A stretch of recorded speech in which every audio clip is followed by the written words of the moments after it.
ನಮಸ್ಕಾರ ವೀಕ್ಷಕರೇ. ನಿನ್ನೆ ಮೊನ್ನೆ ಎಲ್ಲ ನಾವು ನಟ ಶ್ರೀಧರ್ ಅವರ ಆರೋಗ್ಯದ ಬಗ್ಗೆ ಸಂಪೂರ್ಣವಾದಂಥ ಮಾಹಿತಿಯನ್ನು ನೀಡಿದ್ವಿ. ಅವರ ಆರೋಗ್ಯ ಯಾಕೆ ಏರುಪೇರು ಆಗಿದೆ, ಅವರ ಆರೋಗ್ಯ ಸದ್ಯ ಯಾವ ಪರಿಸ್ಥಿತಿಯಲ್ಲಿ ಇದೆ, ಯಾರೆಲ್ಲ ಭೇಟಿ ಕೊಟ್ಟಿದ್ದಾರೆ, ಇದೆಲ್ಲದ್ರ ಬಗ್ಗೆ ತುಂಬ ಜನ ನಮ್ಮ ಮೆಗಾ ಸುದ್ದಿಯ ಈ ವಿಡಿಯೋಗೆ ಕಮೆಂಟ್ ಮಾಡಿದ್ರಿ. ಯಾವ ಹಾಸ್ಪಿಟಲಲ್ಲಿದ್ದಾರೆ, ಯಾವ ರೀತಿಯಾದಂಥ ಟ್ರೀಟ್ಮೆಂಟನ್ನು ಪಡ್ಕೊಳ್ತಾ ಇದ್ದಾರೆ, ಸದ್ಯ ಅವರ ಆರೋಗ್ಯ ಸ್ಥಿತಿ ಯಾವ ರೀತಿ ಆಗಿದೆ ಮತ್ತು ಬೇಗ ಹುಷಾರಾಗಿರಲಿ ಅಂತ. ಆ ರೀತಿಯಾಗಿ ಮಿಡಿದಂಥ ನಿಮ್ಮ ಹೃದಯವನ್ನು ನಾವು ಗಮನದಲ್ಲಿ ಇಟ್ಕೊಂಡು ಈ ವಿಡಿಯೋವನ್ನು ಮಾಡ್ತಾ ಇದ್ದೀವಿ. ಸೊ ಹಾಗಾಗಿ ದಯವಿಟ್ಟು ಈ ವಿಡಿಯೋವನ್ನು ಸ್ಕಿಪ್ ಮಾಡದೆ ಕಂಪ್ಲೀಟಾಗಿ ನೋಡಿ. ನಿಮಗೆ ಏನು ಅನಿಸುತ್ತೆ ಅದನ್ನು ಕಮೆಂಟ್ ಕೂಡ ಮಾಡಿ, ಜೊತೆಗೆ ಯಾವ ರೀತಿಯಾಗಿ ಇವ್ರಿಗೆ ನಾವು ಸಹಾಯಕ್ಕೆ ನಿಲ್ಲಬಹುದು ಅನ್ನೋದ್ರ ಬಗ್ಗೆ ನಿಮ್ಮ ಅಭಿಪ್ರಾಯ ಏನಾದರೂ ಇದ್ದರೆ ಅದನ್ನು ಕೂಡ ಕಮೆಂಟ್ ಮಾಡಿ ತಿಳಿಸಿ. ಯಾಕಂದರೆ ಈ ಸಂದರ್ಭದಲ್ಲಿ ಒಬ್ಬ ಕನ್ನಡಿಗ ನಟನ ಜೊತೆಗೆ ನಾವೆಲ್ಲರೂ ನಿಂತ್ಕೊಳ್ಬೇಕಾಗತ್ತೆ, ಅವ್ರಿಗೆ ಸಹಾಯ ಮಾಡಬೇಕಾಗತ್ತೆ. ಅವ್ರ ಜೊತೆಗೆ ನಾವು ನಿಲ್ಲೋದ್ರಿಂದ ಅದು ಮಾನಸಿಕವಾಗಿ ಆಗಿರ್ಬೋದು ಅಥವಾ ಆರ್ಥಿಕವಾಗಿ ಆಗಿರ್ಬೋದು, ಆ ಇಡೀ ಕುಟುಂಬಕ್ಕೆ ನಾವು ಜೀವ ಕೊಟ್ಟ ರೀತಿಯೆಲ್ಲ ಆಗುತ್ತೆ. ಸೊ ದಯಮಾಡಿ ನಾವೆಲ್ಲ ಇವತ್ತು ಅವ್ರ ಜೊತೆಗೆ ನಿಂತ್ಕೋಬೇಕಾಗತ್ತೆ. ಸೊ ಕಂಪ್ಲೀಟ್ ವಿಡಿಯೋ ನೋಡೋದಕ್ಕಿಂತ ಮುಂಚೆ ನಮ್ಮ ಚಾನಲನ್ನು ಇಲ್ಲಿವರೆಗೂ ಸಬ್ಸ್ಕ್ರೈಬ್ ಮಾಡಿಲ್ಲ ಅಂದರೆ ಈಗಲೇ ಸಬ್ಸ್ಕ್ರೈಬ್ ಮಾಡಿ, ಹೆಚ್ಚಿನ ಮಾಹಿತಿಗಾಗಿ ಬೆಲ್ ಐಕಾನ್ ಪ್ರೆಸ್ ಮಾಡೋದನ್ನು ಮರಿಬೇಡಿ. ಎಸ್, ನಟ ಶ್ರೀಧರ್ ಅವರನ್ನು ನೀವು ಅನೇಕ ವರ್ಷಗಳಿಂದ ಕನ್ನಡ ಕಿರುತೆರೆಯಲ್ಲೂ ಮತ್ತು ಹಿರಿತೆರೆಯಲ್ಲೂ ನೋಡ್ಕೊಂಡು ಬಂದಿದ್ದೀರಾ. ಅನೇಕ ಸೀರಿಯಲ್ಗಳಲ್ಲಿ ಚಿಕ್ಕಪ್ಪನ ಪಾತ್ರ, ಅಣ್ಣನ ಪಾತ್ರ, ತಮ್ಮನ ಪಾತ್ರ, ಮಾವನ ಪಾತ್ರ, ಹೀಗೆ ಅನೇಕ ಜವಾಬ್ದಾರಿಯುತ ಪಾತ್ರಗಳನ್ನು ಮಾಡ್ಕೊಂಡು ಬಂದಿದ್ದಾರೆ. ಮತ್ತು ಮ್ಯಾಕ್ಸ್ ಸಿನಿಮಾದಲ್ಲೂ ಕೂಡ ಇವರು ಡಾಕ್ಟರ್ ಪಾತ್ರವನ್ನು ಮಾಡಿದರು. ಆದರೆ ಎಲ್ಲರೂ ಅಂದ್ಕೊಂಡ ಹಾಗೇ ಇಷ್ಟು ದಿನ ದುಡ್ದಿದ್ದಾರೆ, ಇಷ್ಟು ವರ್ಷ ದುಡ್ದಿದ್ದಾರೆ, ದುಡ್ದಿರೋ ದುಡ್ಡನ್ನೆಲ್ಲ ಏನು ಮಾಡಿಬಿಟ್ರು ಅಂತ ಕೆಲವರು ಕಮೆಂಟ್ ಹಾಕಿದ್ದು ಕೂಡ ಇದೆ. ಅವ್ರಿಗೆ ಹೇಳೋದು ಇಷ್ಟೇ, ದೊಡ್ಡ ದೊಡ್ಡ ಸ್ಟಾರ್ ನಟರಿಗೆ ಅಂದರೆ ಅದು ಯಶ್ ಆಗಿರ್ಬೋದು, ದರ್ಶನ್ ಆಗಿರ್ಬೋದು, ಸುದೀಪ್ ಆಗಿರ್ಬೋದು ಅಥವಾ ಧ್ರುವ ಸರ್ಜಾ ಆಗಿರ್ಬೋದು, ಮತ್ತು ಕೆಲವೊಂದಷ್ಟು ಹೀರೋಯಿನ್ಸ್ಗಳಿಗೆ ಮತ್ತು ಪೋಷಕ ಪಾತ್ರ ಮಾಡುವಂಥ ಕೆಲವೊಂದಷ್ಟು ನಟರಿಗೆ ಮಾತ್ರ ಈ ಕೋಟಿಯಲ್ಲಿ ಸಂಭಾವನೆ ಬರೋದು. 3 ಕೋಟಿ, 4 ಕೋಟಿ, 5 ಕೋಟಿ, 10 ಲಕ್ಷ, 20 ಲಕ್ಷ, 25 ಲಕ್ಷ. ಚಿಕ್ಕ ಪುಟ್ಟ ಪಾತ್ರ ಮಾಡೋರಿಗೆ ಇವ್ರಿಗೆ ಇಷ್ಟು ದಿನಕ್ಕೆ ಇಷ್ಟು ಅಂತ ಕೊಡ್ತಾರೆ. ಹಬ್ಬಬ್ಬ ಅಂತಂದರೆ ಇವ್ರ ಕೈಗೆ ಒಂದು 50,000 ಸಿಗ್ಬೋದು ಅಷ್ಟೇ. ಇನ್ನು ದಿನನಿತ್ಯದ ಸೀರಿಯಲ್ಗಳದ್ದು ಕೂಡ ಹಾಗೇ ಇರುತ್ತೆ. ಸೀರಿಯಲ್ ದಿನನಿತ್ಯದ ಪೇಮೆಂಟನ್ನು ಅವ್ರು ಮಾತಾಡ್ಕೊಂಡಿರ್ತಾರೆ. ಒಂದು ದಿನಕ್ಕೆ 3,000, ಒಂದು ದಿನಕ್ಕೆ 5,000 ಅಂತ.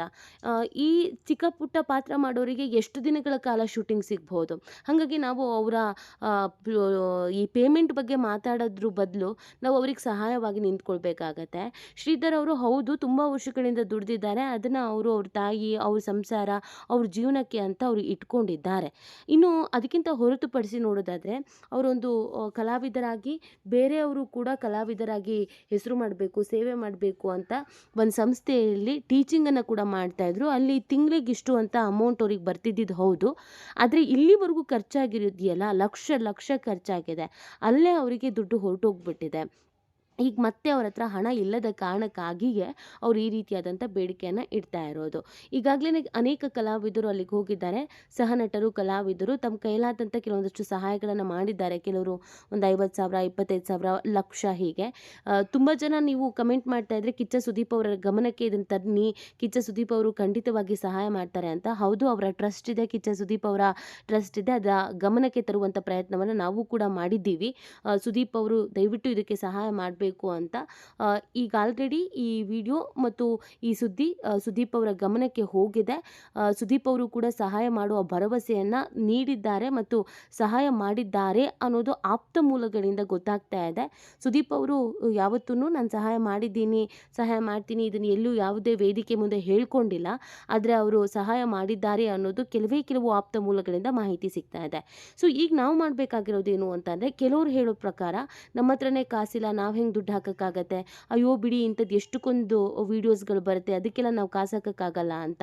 ಎಲ್ಲರ ಗಮನದಲ್ಲಿ ಇರಲಿ, ನಾವು ಕರ್ನಾಟಕದಲ್ಲಿ 7 ಕೋಟಿ ಜನ ಇದ್ದೀವಿ.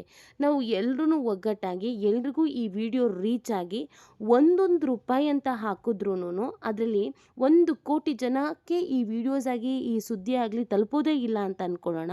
ಇನ್ನುಳಿದಂತೆ 6 ಕೋಟಿ ಜನಕ್ಕೆ ತಲುಪಿದ್ರೂ, ಇಲ್ಲ ಅಂದರೆ 5 ಕೋಟಿ ಜನಕ್ಕೆ ತಲುಪಿದ್ರೂ, ಒಂದೊಂದು ರೂಪಾಯಿ ಅಂತ ನಾವು ಇವರ ಅಕೌಂಟಿಗೆ ಹಾಕಿದ್ರೂ 5 ಕೋಟಿಯಿಂದ 6 ಕೋಟಿ ಇವರ ಅಕೌಂಟಿಗೆ ಹೋಗುತ್ತೆ. ತುಂಬ ಖರ್ಚಾಗತ್ತೆ ಅನ್ನೋದನ್ನು ಹಾಸ್ಪಿಟಲ್ ಅವ್ರು ಹೇಳ್ತಾ ಇದ್ದಾರೆ. ಬ್ಯಾಪ್ಟಿಸ್ಟ್ ಹಾಸ್ಪಿಟಲಲ್ಲಿ ಇವರು ಅಡ್ಮಿಟ್ ಆಗಿದ್ದಾರೆ. ನೀವು ಯಾರಾದರೂ ಹೋಗಿ ನೋಡ್ಕೊಂಡು ಬರಬೇಕು, ಮಾತಾಡ್ಕೊಂಡು ಬರಬೇಕು ಅಂತ ಹೇಳಿದ್ರೆ ದಯವಿಟ್ಟು ಹೋಗಿ ಹಾಸ್ಪಿಟಲ್ಗೆ ಹೋಗಿ ಮಾತಾಡ್ಕೊಂಡು ಬನ್ನಿ. ಕೆಲವರಿಗೆ ಸತ್ಯನ ಸುಳ್ಳು ಅನ್ನೋದೊಂದು ಭಯ ಇದ್ದೇ ಇರುತ್ತೆ. ಯಾಕಂದರೆ ತುಂಬ ಜನ ಈ ಥರದ ಫೇಕ್ ಆದಂಥ ವೀಡಿಯೋಸ್ಗಳನ್ನು ಅಥವಾ ಫೇಕ್ ಆಗಿ ಹೆಲ್ತ್ ಇಶ್ಯೂಸ್ ಅಂತ ಹೇಳ್ತಾರೆ. ಇದು ಯಾವುದೇ ಫೇಕು ಅಲ್ಲ. ಹಾಗಾಗಿ ನೀವು ಕೂಡ ಹಾಸ್ಪಿಟಲ್ಗೆ ಹೋಗಿ ಇವರ ಆರೋಗ್ಯವನ್ನು ವಿಚಾರಿಸ್ಕೊಂಡು, ಅವರಿಗೆ ವಯಸ್ಸಾಗಿರೋ ತಾಯಿ ಇದೆ ಪಾಪ, ಅವ್ರಿಗೆ ಧೈರ್ಯ ತುಂಬಿ ಬರೋ ಕೆಲಸವನ್ನು ಬೇಕಾದರೂ ಮಾಡಬಹುದು. ನಿಮ್ಮ ಜೊತೆಗೆ ನಾವು ಕನ್ನಡಿಗರಿಗಿದ್ದೀವಿ, ಭಯ ಪಡಬೇಡಿ, ಆತಂಕ ಪಡಬೇಡಿ, ಎಲ್ಲ ಒಳ್ಳೆಯದಾಗತ್ತೆ ಅಂತ ಧೈರ್ಯ ತುಂಬಿ ಕೆಲಸ ಮಾಡ್ಬೋದು. ನಾವು ಕೂಡ ಈ ಹಾದಿಯಲ್ಲಿ ಇದ್ದೀವಿ. ಅವರ ಹಾಸ್ಪಿಟಲ್ಗೆ ಭೇಟಿ ಕೊಟ್ಟು ಅವರ ತಾಯಿನ ಮಾತಾಡಿಸ್ಕೊಂಡು ಬರುವಂಥ ಹಾದಿಯಲ್ಲಿ ನಾವು ಕೂಡ ಇದ್ದೀವಿ. ಅಕಸ್ಮಾತ್ ಆ ವಿಡಿಯೋ ಏನಾದರೂ ಮಾಡೋದಕ್ಕಾದರೆ ಅದು ತಪ್ಪು ತುಂಬ. ಯಾಕಂದರೆ ಕಷ್ಟದಲ್ಲಿ ಇರುವವರನ್ನು ಹೋಗಿ ನಾವು ಮಾತಾಡಿಸುವಂಥದ್ದು. ಬಟ್ ಸಾಧ್ಯ ಆದರೆ ನಾವು ಆ ವಿಡಿಯೋವನ್ನು ಕೂಡ ಅಪ್ಲೋಡ್ ಮಾಡ್ತೀವಿ.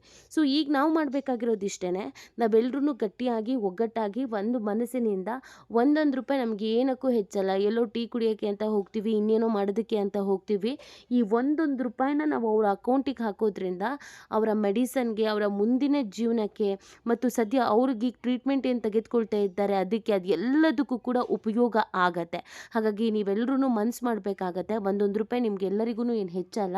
ನಾವು ಕೂಡ ಎಷ್ಟು ಹಣ ಅವರಿಗೆ ಸಹಾಯ ಮಾಡೋದಕ್ಕೆ ಸಾಧ್ಯನೋ ಸಹಾಯ ಮಾಡುವಂಥ ಪರಿಸ್ಥಿತಿಯಲ್ಲಿ ನಾವು ಕೂಡ ಇದ್ದೀವಿ.